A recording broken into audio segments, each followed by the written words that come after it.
രാവിലെ ഒരു ചായയും ചെറുകടിയും, പിന്നെ ബ്രേക്ക്ഫാസ്റ്റ്, ഉച്ചയ്ക്ക് ചോറ്, വൈകിട്ട് 4 മണിക്ക് വീണ്ടും ചായയും കടിയും, രാത്രി വീണ്ടും ചോറും കറിയും. ഇങ്ങനെ 5 നേരം ഭക്ഷണം കഴിക്കുന്ന മലയാളിയോട് ഒരു നേരം ഫുഡ് ഒഴിവാക്കണം എന്ന് പറഞ്ഞാൽ അപ്പൊ നമ്മുടെ കാരണവന്മാരൊക്കെ ഭക്ഷണം കഴിച്ചത് ഇങ്ങനെയാണല്ലോ, അതിനെന്താ കുഴപ്പം?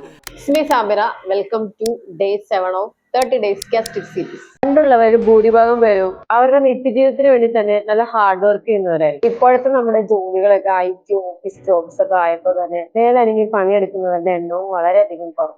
എന്നിട്ടും നമ്മൾ പണ്ടുള്ള ആളുകൾ കഴിച്ച പോലെ അതേപോലെ ഭക്ഷണം കഴിച്ചപ്പോഴാണ് പണ്ട് അന്യം നിന്നിരുന്ന heart attack, cholesterol, sugar, pressure, thyroid ഇതെല്ലാം ഇന്ന് സാധാരണയായി മാറി. ഇന്ന് ഒരു വലിയൊരു ഷുഗർ രോഗി എന്ന അവസ്ഥയിലേക്ക് നമ്മൾ എത്തി. നമ്മൾ കഴിക്കുന്നത് അധികവും അരി ആഹാരങ്ങളാണ്. ഇതിനകത്ത് കാർബോഹൈഡ്രേറ്റ് ആണ് ഉള്ളത്. ഈ കാർബ്സിൽ നിന്ന് ശരീരത്തിന് സിമ്പിൾ ആയിട്ട് ഗ്ലൂക്കോസ് എനർജി കിട്ടും. നമ്മുടെ ശരീരത്തിന് എനർജി ആവശ്യമുള്ളപ്പോൾ വിശപ്പ് വരും. വിശക്കുമ്പോൾ നമ്മൾ ഭക്ഷണം കഴിക്കും. അപ്പോൾ തന്നെ നമുക്ക് എനർജി കിട്ടും, ഗ്ലൂക്കോസ് എനർജി. എന്നാൽ നമ്മൾ ചോറിന്റെ കൂടെ കഴിക്കുന്ന ഇറച്ചിയും മീനും ഒക്കെ ഫാറ്റ് ആണ്. ഈ ഫാറ്റ് അന്നേരം ഉപയോഗിക്കുന്നില്ല. ഈ ഉപയോഗിക്കാത്ത ഫാറ്റും ബാലൻസ് ആയി വന്ന ഗ്ലൂക്കോസും ലിവറിൽ സ്റ്റോർ ചെയ്ത് വെക്കുന്നുണ്ട്. ഈ സ്റ്റോർ ചെയ്ത് വെച്ചിട്ടുള്ള ഫാറ്റ് ഉപയോഗിക്കാതിരിക്കുമ്പോഴാണ് ഈ ഫാറ്റി ലിവർ ഉണ്ടാകുന്നത്. വിശക്കുന്ന സമയത്ത് നമ്മൾ ഭക്ഷണം കഴിച്ചില്ലെങ്കിൽ ഈ ഫാറ്റ് ബേൺ ചെയ്ത് കീറ്റോൺസ് എനർജി ഉണ്ടാകും. കീറ്റോൺസ് എനർജി ഗ്ലൂക്കോസിനെ അപേക്ഷിച്ച് കൂടുതൽ പവർഫുൾ ആണ്. ഈ കീറ്റോൺസ് എനർജി കിട്ടുമ്പോൾ നമുക്ക് കൂടുതൽ പവർ വരും. ആ സമയത്ത് നമ്മുടെ ചിന്തകള്, ഓർമ്മശക്തി, കേൾവി ശക്തി, കാഴ്ചശക്തി, ഇമ്മ്യൂണിറ്റി പവർ ഇതെല്ലാം പവർഫുൾ ആയിരിക്കും. അത് മാത്രമല്ല, നമ്മൾ ഭക്ഷണം കഴിച്ച് നമുക്ക് എനർജി കിട്ടണമെങ്കിൽ ഡൈജഷന് വേണ്ടി കുറച്ച് എനർജി ഉപയോഗിക്കണം. എന്നാൽ ഭക്ഷണം കഴിക്കാതെ തന്നെ ഈ കീറ്റോൺസ് എനർജി കിട്ടുമ്പോൾ നമ്മുടെ ശരീരത്തിലെ ഡൈജഷൻ എനർജിയും സേവ് ആവുകയാണ്. അപ്പൊ ഈ ഡൈജഷൻ എനർജിയും കീറ്റോൺസ് എനർജിയും കൂടി ആവുമ്പോൾ നമ്മുടെ ഇമ്മ്യൂണിറ്റി ഒന്നുകൂടി ബൂസ്റ്റ് ആവും. ഇതിലൂടെ ബോഡിയുടെ മെയിൻ്റനൻസും സെൽസ് റീജനറേഷനും നന്നായിട്ട് നടക്കുകയും നമ്മുടെ ബോഡി കൂടുതൽ ഹെൽത്തി ആവുകയും ചെയ്യും. കഴിക്കുമ്പോൾ നല്ല ഫുഡ് കഴിക്കുക,